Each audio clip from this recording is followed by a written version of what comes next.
नमस्ते साथियों। गेहूं के एक बीज और गेहूं के करोड़ों बीजों के बीच में क्या कोई अंतर होता है? जो एक बीज में ताकत है वही करोड़ों बीजों में ताकत है। लेकिन एक बीज से करोड़ों बीज बनने का जो सफर है थोड़ा सा लंबा है। एक बीज यदि आपके पास है, उसको करोड़ों करने हैं तो आपको खेती करनी पड़ेगी, उसका व्यापार करना पड़ेगा, तभी आपका धीरे धीरे एक एक करोड़ बीज होंगे। कभी कभी बीच में कुछ बीज खाने भी पड़ेंगे तो उससे कम भी हो जाता है, लेकिन एक एक करोड़ बीज करने का एक दो साधन ही है। एक तो आप खेती कीजिए, दूसरा उस खेती से जो भी हो उसका व्यापार करके ज़्यादा बीज लीजिए और ज़्यादा खेती कीजिए। तो इसी तरीके से दोस्तों क्षमा है। क्षमा का एक बीज क्षमा कहलाता है। कोई जो क्षमा का कोई घटना है जहाँ पे आपने किसी को क्षमा कर दिया है तो एक बीज है, और वही करोड़ों हो जाते हैं, असंख्य हो जाते हैं, जहाँ आप सभी जीव राशि को क्षमा कर सकते हैं और सभी जीव राशि आपको क्षमा कर सकती है, तो वो उत्तम क्षमा बन जाती है। तो एक बीज से करोड़ों बीज करने का जो सिलसिला है, उसके लिए हमें एक बीज को समझना जरूरी होता है दोस्तों। तो हम एक ऐसी घटना लेते हैं जहां पे हम उस एक बीज का अपने अंदर आंकलन कर सकते हैं, उसको समझ सकते हैं। आप घर से कुछ सामान खरीदने जा रहे हैं, आपने अपना पर्स अपनी जेब में रखा, मोटरसाइकिल उठाई, चले दुकान पे पहुंचे, पैंट में हाथ डाला, देखा पर्स गायब। आप मोटरसाइकिल पे बैठे थे, कोई किसी ने जेब तो काटी नहीं। अब तो गुस्सा आ रहा है, आकुलता बढ़ रही है, दुख हो रहा है। तो क्या करते हैं इस समय में? तो इस समय में दोस्तों जो दो काम हम इमीडिएटली करते हैं वो होता है ताना बाना। सबसे पहले हम ताना बाना करते हैं। ताना क्या? पहले हम तनते हैं। तनना मतलब खिंचना। पहले हम उसको एक्सेप्ट करते हैं कि पर्स गिर गया, क्योंकि जब तक हम उसे एक्सेप्ट नहीं करते हैं तब तक तो हम पर्स ढूंढते ही रहते हैं। हम मोटरसाइकिल से आगे पीछे लोगों से पूछते हैं पर्स मिला नहीं मिला, लेकिन अभी हम एक्सेप्ट ही नहीं किए। लेकिन कब तक नहीं करोगे? शाम को घर आओगे, मान लिया पर्स नहीं मिल रहा, अब तो तनना पड़ेगा ना, अब तो एक्सेप्ट करना पड़ेगा ना, तनाव होगा ना। तो उसे कहते हैं ताना। और बाना, फिर आप सोने की नींद नहीं आ रही है, तन तो चुके हैं, नींद तो नहीं आ रही है, फिर आप एक कहानी बनाते हैं और उस कहानी से आप एक बेहतर इंसान भी बन सकते हैं और आप नीचे भी गिर सकते हैं। तो बाना मतलब बनाना। आप एक कहानी बनाते हैं।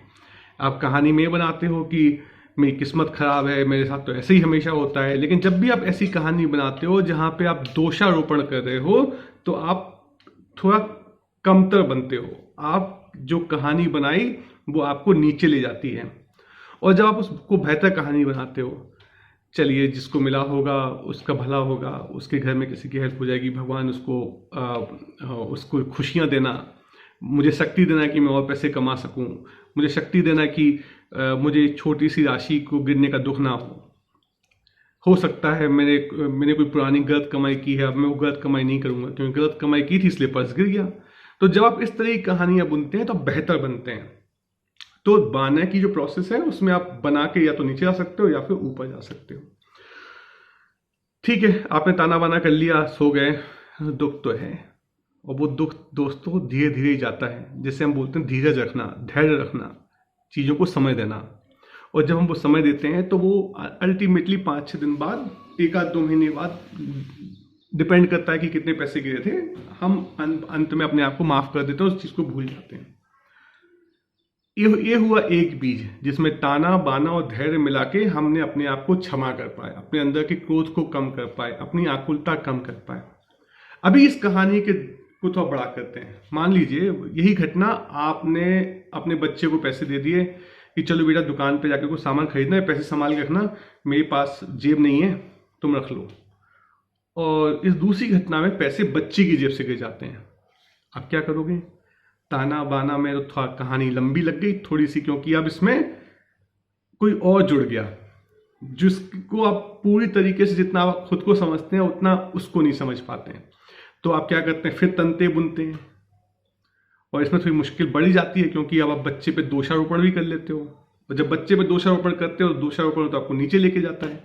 तो जब आप ऐसी कहानी बुनते हो तो दिक्कत है। तो आप क्या करते हो? आपको ताना बाना और धैर्य के जो अनुपात है उसको बदलना पड़ जाता है। एक्सेप्ट करने की ताकत थोड़ी कम हो जाती है क्योंकि कोई दूसरा इसमें इन्वॉल्व है। बुनने की ताकत आप पे डिपेंड करती है कैसी बुनते हो कहानी, अच्छी बुनते हो खराब बुनते हो। अच्छी बुनने का तरीका जैसे मैं आपको बताता हूँ, मेरे बच्चे का धैर्य कम है, वो मेरे बच्चे का कंसंट्रेशन कम है, मुझे उसको स्लो करना पड़ेगा। और जैसे आप एक कहानी बुनते हो, आपका बच्चा अच्छा बनने के रास्ते पर निकल जाते हैं। क्यों? क्योंकि आपने दोषारोपण नहीं किया, आपने उसकी जड़ तक पहुंचे कि बच्चे ने ध्यान से चीजें नहीं कर पाता है। तो बाना यहां भी यूज हुआ, और दर्द होगा, धैर्य के साथ काम चल जाएगा। अब 2 बीज हमने देख लिए, लेकिन अभी हम अपने अपने परिवार की बात की। सपोज कीजिए तीसरी घटना में आपने अपने दोस्त को 10,000 रुपये दिए, दोस्त ने 10,000 रुपये वापस करने का प्रॉमिस किया था 1 महीने बाद, लेकिन उसने वापस नहीं किए, आपको दुख हो रहा है। अब आप ताना बाना की कहानी फिर बुनेंगे। कितना एक्सेप्ट कर पाते हैं, किस तरह की कहानी बुनते हैं, कितना समय लगता है, ये सब आप सोच लीजिए। थोड़ा और मुश्किलों कर लेते हैं। मान लीजिए आप घर से घूमने गए हैं, लौट के आए तो देखा घर से सब गायब, चोरी हो गई। ताना बाना धैर्य की कहानी ही बुनना है, लेकिन मुश्किल ज्यादा होगी। तो हम क्या समझ गए? ताना बाना धैर्य से ही क्रोध कम होता है और क्षमा उत्पन्न होती है और शांति आती है।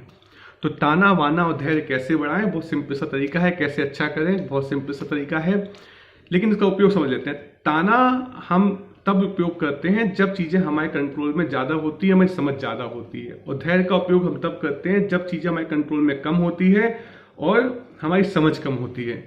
और बाना जो है, जो मस्तिष्क है, वो इन दोनों के बीच के गैप को फिल करता है। तो अच्छा ताना, अच्छे सहने की ताकत, तनाव सहने की ताकत बढ़ाने के लिए आपको खेती ही करनी पड़ती है। ये जो तनने की ताकत होती है वो श्रद्धा से आती है, विश्वास से आती है कि जो होगा अच्छा होगा। और ये जो ताकत है तभी आती है जब आप दूसरों को ताकत देते हैं, जब आप दूसरों के तनाव को कम करते हैं, जब आप दूसरों पे विश्वास करते हैं, जब आप दूसरों की कहानियों पे श्रद्धा करते हैं। और वो श्रद्धा गुण अपने अंदर भी उसी तरीके से बढ़ता जाता है और हमारे तनने की शक्ति बढ़ती जाती है। तो ताना बढ़ाने के लिए, तानने की शक्ति बढ़ाने के लिए, टेंशन झेलने की शक्ति बढ़ाने के लिए दूसरों पर श्रद्धा करना स्टार्ट कीजिए, दूसरों पर विश्वास करना स्टार्ट कीजिए। बनाने की शक्ति बढ़ाने के लिए जो भी आप आसपास देखें उनकी चीजों को समझने की कोशिश करें। अच्छी कहानियां पढ़ के, अच्छे लोगों की जीवनी पढ़ के, सत्संग करके चीजों को जोड़ने की कला इस तरीके से सीखें जो आपको ऊपर ले जाए, एक बेहतर इंसान बनाए। कहानी ऐसी बनाइए जो आपको एक बेहतर इंसान बनाए। तो ये आपकी बांधने की शक्ति है। यदि आपने इस तरीके से कहानी बुनी कि मेरी किस्मत ही खराब है और ऐसा ही होता है, सभी लोग उल्लू बनाते हैं, सभी हमें चीटिंग करने की कोशिश करते हैं, तो आपके बनने की जो कहानी है, जो कहानी बना रहे हो, वो आपको एक कमतर बेहतर इंसान बनाएगी। मतलब आप बेहतर इंसान नहीं बनोगे, कमतर इंसान बनोगे। तो तानने की शक्ति के लिए दूसरों पर यकीन कीजिए, दूसरों को विश्वास कीजिए, वही विश्वास पलट के आपके पास भी आएगा और आपकी टेंशन झेलने की शक्ति बढ़ेगी। बांधने की शक्ति के लिए अच्छा पढ़िए, अच्छा सोचिए। और तीसरा धैर्य। ये धैर्य की शक्ति कहां से आए? ये धैर्य की शक्ति दोस्तों तभी आती है जब हमें पता होता है कि अधीरता, जल्दबाजी की कीमत क्या है। जब तक हम आसपास नहीं देखेंगे तब तक हम नहीं समझेंगे कि अधीरता की कीमत, कॉस्ट कितनी ज्यादा होती है। पहली घटना में पर्स आपकी जेब से गिर गया, आपने 10 दिन तक खाना नहीं खाया, आपके मूड खराब है, आपके ऑफिस में आपने काम अच्छे से नहीं किया, आपका डिमोशन हो गया। अधीरता की कीमत। बच्चे की जेब से पर्स गिर गया, बच्चे को एक चांटा मारा, बच्चे के मन में क्रोध का बीज डल गया, बच्चे ने सोच लिया कि मेरे पिताजी मेरी बात को समझते नहीं है। बच्चे ने भविष्य में 50 साल बाद वो आपको बट वृक्ष बन के दिखेगा। आपके दोस्त ने आपको 10,000 रुपये वापस नहीं किया, दोस्त के घर में गया, उसको 2 चांटे मारे, दोस्त ने पुलिस में रिपोर्ट कर लिया, आप जेल में चले गए। अधीरता की कीमत। आपके घर में डाका डर गया, आपको हार्ट अटैक आ गया, अधीरता की कीमत। तो दोस्तों, धैर्य को बढ़ाने के लिए आपको अधीरता की कीमत का एहसास होना जरूरी है। उसके लिए आपको दुनिया का मेनू देखना पड़ेगा। जब भी न्यूज़पेपर पढ़ें, जब भी कोई टीवी देखें, जब भी किसी से बात करें, तो हमेशा पता लगाने की कोशिश कीजिए कि कोई किसी के साथ जब गलत हुआ उसमें अधीरता थी कि नहीं थी। और जितना आप उसका विवेचन करेंगे, जितना आप उसको समझेंगे, अपने जीवन में खुद भी देखिए, जहां जहां आपको लगे कि अधीरता से काम बिगड़ गया, जब आप उसका चिंतन करेंगे तो धैर्य अपने आप पैदा होगा। तो धैर्य को पैदा करने की एक ही कला है, वो है चिंतन। तो जब आप तानने की शक्ति बढ़ जाएगी, बनाने की तरीका अच्छा हो जाएगा और धैर्य का गुण प्रकट हो जाएगा, तो आप किसी को भी क्षमा कर सकते हैं और धीरे धीरे क्षमा आपको एक सम्यक भाव देगी। एक समय ऐसा आएगा जब आप सबको क्षमा करने के लिए और सबसे क्षमा मांगने के लिए आपको कोई दिक्कत नहीं होगी, क्योंकि जितना आप क्षमा करोगे उतनी क्षमा मांगने की शक्ति बढ़ती है, और जितनी क्षमा मांगने की शक्ति बढ़ती है उतना हमें शांति मिलती है।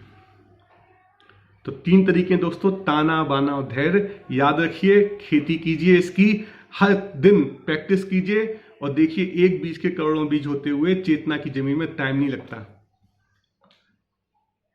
धन्यवाद।